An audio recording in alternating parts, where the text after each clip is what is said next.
Hi there. Fans going in the background. Me being severely jet lagged. I saw that there was a Gyruss Highscore challenge, and me being in my current state, I figured, it may not have been the best thing to enter, so I changed it up a bit. I played the arcade game, but also take a look at the other ports that I have, and some of them are actually quite good. Let's go take a look. Oh, I just love Gyruss. So this is the arcade game. I've inserted some credits, and it seems to be, I'm dying already. This is off to a good start. Yeah, I just returned from a wonderful trip to San Diego. I had to go there for my work. There was a conference over there. Met up with Vampire MSX, good old mate Patrick. May actually put up a video on that trip, some clips of that trip in a separate video. But in the meantime, I'm trying to play Gyruss on the arcade. Well, not the real arcade, this is actually emulated on MAME.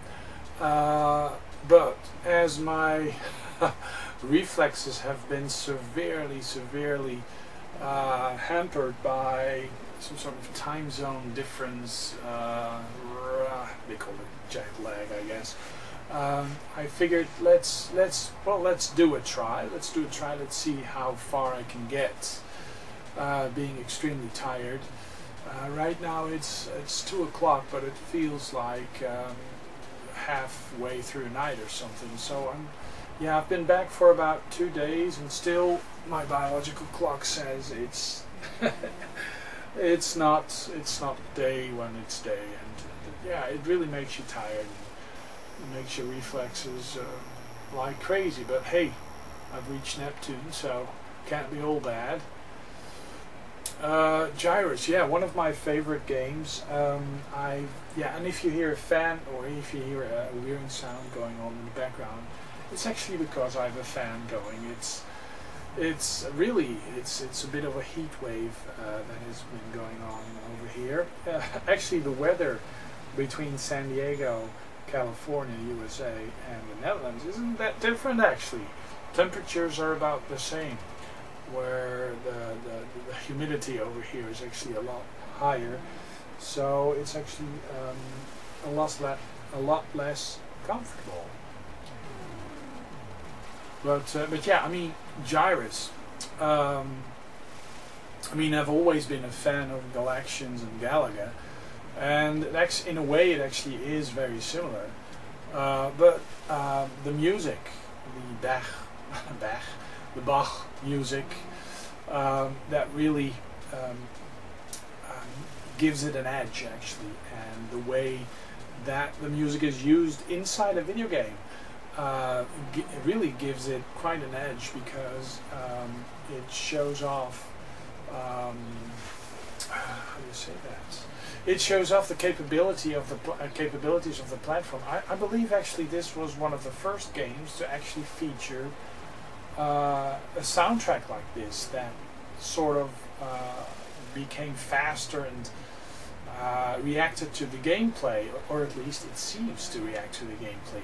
Maybe totally mistaken, that it's just a standard song routine that's going on in the background. But back then and even now, it really feels like it belongs to the game, and it ramps up, and it really gives it an edge actually. Now, this game has been ported to a lot of systems. You can play it on the Game Boy Advance, in the Konami Arcade Classics cart. You can play it on the Atari 2600 even has a port. The 8-bit Atari, the Commodore 64. Also the Atari 7800 or 5200, I believe. Yeah, that also has a port which is actually quite similar to the 8-bit Atari port. I must say that I actually think that the Commodore 64 port is among the best, really among the best of the ports, and we may be actually, yeah, well, actually after this gameplay, which probably will not end up in a high score, I will actually go over all the various ports, just, you know, showing off the differences and stuff. Famicom NES, Commodore 64, ColecoVision, Atari 2600, Atari 8-bit. That's actually the ports that I own. Oh yeah, also the Game Boy Advance Konami game cartridge. So yeah, great game, and I believe also a newer port came out for the MSX, because the MSX system never had a Gyruss port, but they have actually modified the ColecoVision code and made it into a very nice Gyruss port on the MSX. I may actually end up showing that as well, who knows. But yeah, I mean, I've made a ton of Gyruss videos, you know, you've seen them all. This is just basically for my own enjoyment. It's a way to keep me awake, because I mean, my body really wants to go to sleep, but I shouldn't, because it's the middle of the day, and it actually, you know, until I die, it actually reinforces the jet lag if you do. So yeah, game over. Okay, so here we have the Commodore 64 version. This is a cartridge running on the NTSC version of the Commodore 64, and actually this, I believe, is one of the best home ports.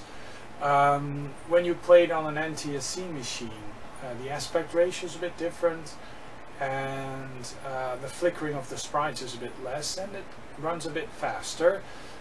This game also runs very nicely on PAL machines, but it is a bit slower, and it feels a bit sluggish on the PAL system.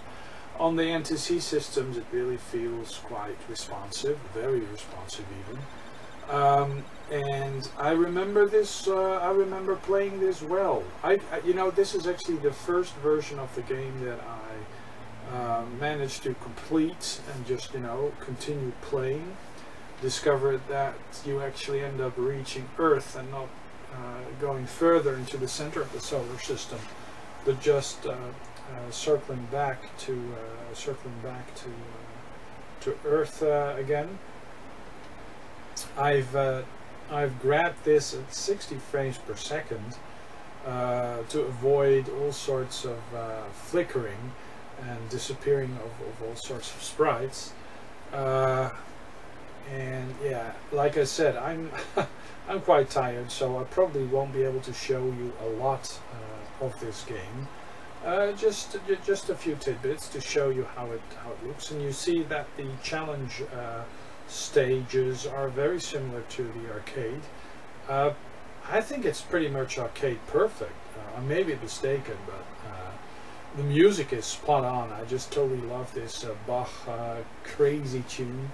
Really fits the game well, and I vividly remember playing this on the Commodore 64 for the first time, and my jaw really dropped to the floor because it was so good. It really is very good.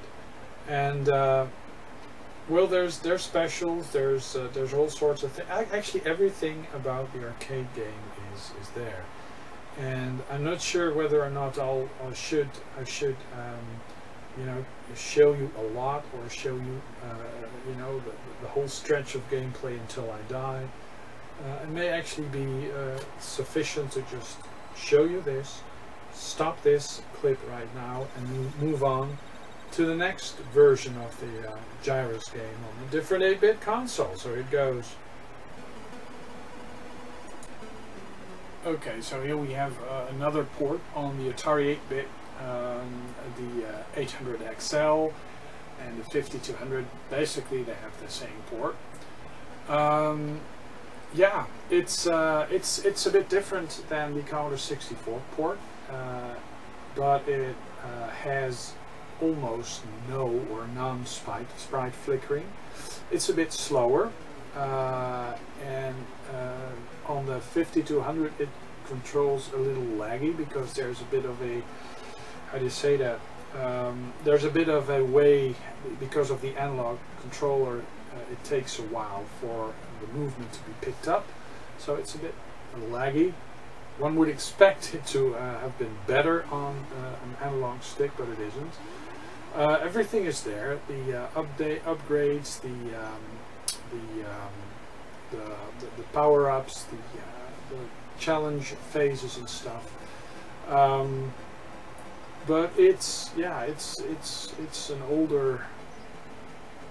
older system than the Commodore 64, and it should be just as capable. But in some ways, I don't feel. Oops. Yeah, it's a bit tougher. It plays a bit slower on the Atari than it does on the Commodore 64. But as you can see, everything is there, and the colors are actually quite nice. So yeah, let's move on to another port, because otherwise this video will take forever. And basically this is just to show you the differences between the various ports. And yeah, as you can see, nice graphics of Neptune. Let's move on to another port. So here we have the ColecoVision version of the Gyruss game. Now what made the 5200, the Atari 5200 8-bit version very difficult was the fact that it ran a bit slower and that it was a bit laggy. Well, on the ColecoVision, controls are actually excellent, but it's fast. It really is fast, and the ships, they move so incredibly fast that you end up dying quite often, just because of the ships just moving so very fast. I believe the new MSX port that is out, which basically is a homebrew, takes this and enhances it for MSX graphics, and I believe not so much the graphics, but also the sound. So, but yeah, but I mean, you see the ship, you see you know, the warps, and you see the ships, the scaling of the sprites, which of course is fake scaling, because none of these machines actually support real sprite scaling. I don't think even the arcade machine did. So it's all fake sprite scaling, but it's done very well. And yeah, it's all there. And I found this this game, just like many of the other arcade ports on the Coleco, a very good port. But I do prefer the Commodore 64 version, because it does feel a bit more like the arcade game. And this is just, it feels fast, but you can also see a very nice graphic of Neptune, the spaceship going through there. The change states of the stain, the change stages are a bit different. They are organized a bit differently from the arcade, so that's a bit of a downer. But yeah, great game, and let's go check out another port. Quite surprising. The first one, because it actually runs on the hardware, and you just wouldn't believe a game like Gyruss to run on that hardware. And the other one is actually significantly different. It really adds something to the game, which basically turns it to a version 2 of the game. Let's go check out the last two. Yes, and you see it correctly. It's actually Gyruss running on the VCS or the Atari 2600. Even with the music, even with the background music, the Bach sound. It's very flickery though, so I am recording this at 60 frames per second, but you know, it may actually still not come up correctly. But it's all there. I mean, it really is all there. The attack waves, the power-ups, the warps, even the graphics depicting the planets actually show up. And we have to show you a bit of that as well. But yeah, it runs a bit slower than the ColecoVision and the NTSC Commodore 64 ports. It's actually on speed, it's actually quite comparable to the 8-bit Atari ports, and it's sometimes it's a bit difficult to position your ship, because it's not always clear where these little alien buggers are located. They are scaled in a way, but it does really feel like playing Gyruss. It really feels like Gyruss. They've managed to capture the gameplay, and even in a rudimentary form, the graphics, and especially the sound on the 2600, which is actually an awesome feat. And yeah, what with the other versions, actually, the waves that haven't completely been killed, you see them lingering in the distance as a small dot. You don't see that happening over here, so you don't exactly know when you've shot down all the ships, unless they stop coming at you, which is, well, you know, which is a bit of a downer, but not really, because you just end up going for these waves. Here's the specials, and yeah, I may actually jump to a bit where you can actually see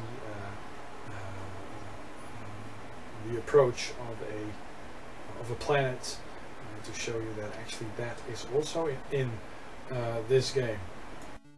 Yeah, so here you actually see us approaching Neptune, which is actually awesome. And here the approach of yet another planet. I can't believe that it actually is on the 2600. But it really makes me think about what today's programmers actually would be able to do with this game. Because there have been some amazing enhanced ports for the VCS or 2600 coming out, and I would love to see this game getting a similar treatment. Who knows? Okay, and here we have the NES version. There's also a version out for the Famicom, which came on 2 discs, or 2 sides of a disc, and this is actually quite an enhanced port, very different from the other ports. And you'll notice that the music is quite different. The spaceship is very similar, and the attack patterns are similar, but there's some extra stuff, like end bosses. This all looks similar, you know, like the dual shot that you get by shooting at these extras. Let's check out how it evolves into something else. So the attack patterns are different from the arcade, and I must say that I totally love the way that the sprites scale. It's all been done to the almost edge of the capabilities of the NES. Sadly, there is quite a bit of sprite flicker, and here you can actually see, yeah, one of the bosses that makes the game quite a bit different. Instead of just enemy ships in various attack waves coming at you, you actually have floating space stations, floating opponents that you have to destroy. There's quite a few of them, and they all have to be destroyed in a different way. You do fly from planet to planet, so that's actually quite similar, but they really upgraded the gameplay. And I think they did a stellar job, and they should have called it Gyruss 2 or something, because it really is quite different. But then again, it's actually very similar as well, so they may actually get away with calling it just Gyruss. And it's very easy to die in this game. And yeah, like in the other versions, you can actually see the when the enemy troops are. Oh, this is another one where the orb is only destructible when it's open, and it's actually quite nice how that works. It really gives something extra to the game. Also a very Japanese way of doing things, I guess, you know, with the end bosses and stuff. Of course, Neptune on this looks a bit different. It's purple, whereas in the other versions it was bluish. Change state is also quite different from the arcade. It really is quite different from the arcade. That's that's all I can say. It's been published by Ultra Games in North America, and I think it's a must-have cartridge on the NES. It does run on PAL systems, although there is quite a bit of flickering and stuff. So you really need to play this on an NTSC system. You can actually see that certain in the bonus stage, certain ships are a different color. If you shoot that specific ship, an extra appears, and that could be an extra ship or some orb that destroys everything that's on the screen. So you really get a very enhanced bonus stage. Now, for some reason, I seem to be better at this, being very tired as I am, than the other games, so I actually opt to show you quite a bit more to see just how far I can go. And what's also quite interesting is these, yeah, I'm not sure how you would call them. It's like pieces of cloth that just wiggle about or something, and they enlarge. As you can see, the scaling, which also the NES doesn't feature in hardware, is very well done in software. And yeah, this is one of these different orbs. They don't open up, so they are destructible when you shoot at them. Perhaps they are more easily destroyed when they're open, but you can actually shoot them down, destroy them when they're closed, like I'm doing right now. Now, to hover in front of those rotating things, the edge of the screen is very dangerous because they almost invariably let off bullets in very close proximity to you, so you end up dying if you stay hovering about too long. What is different from the other ports is that the gameplay, the movement of the spaceship and the movement of the opponents can be quite erratic and unpredictable, so you end up dying slightly more quickly. But I'm doing sort of okay here. One warp to Pluto. I really like the music. It's quite different. It's not Bach, but it really has its own character and style, and it works well with this game. I think it's good that they actually chose a different piece of music, just because it's actually quite different in itself.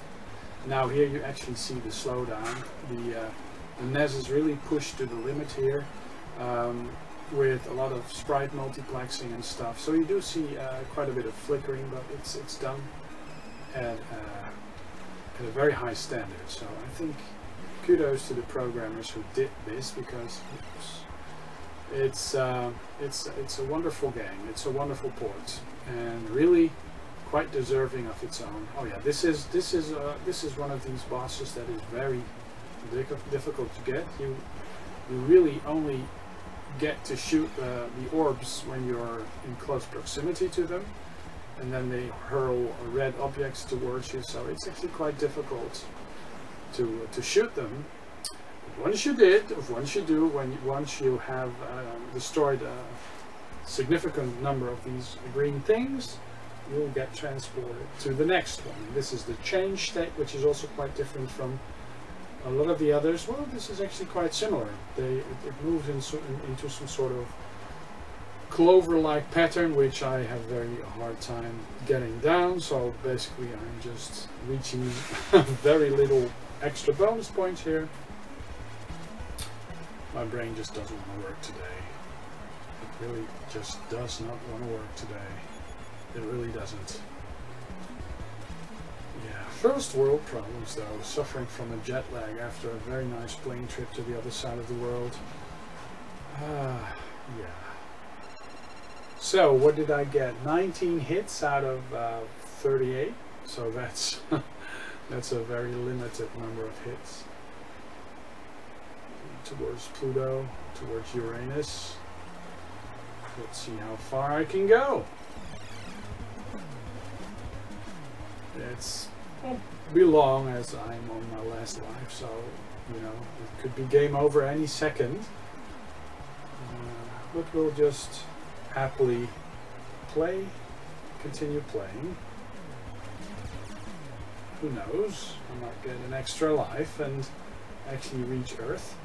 Oh, these hairy balls, almost. These are very erratic things, and most of the time I actually end up dying because of these.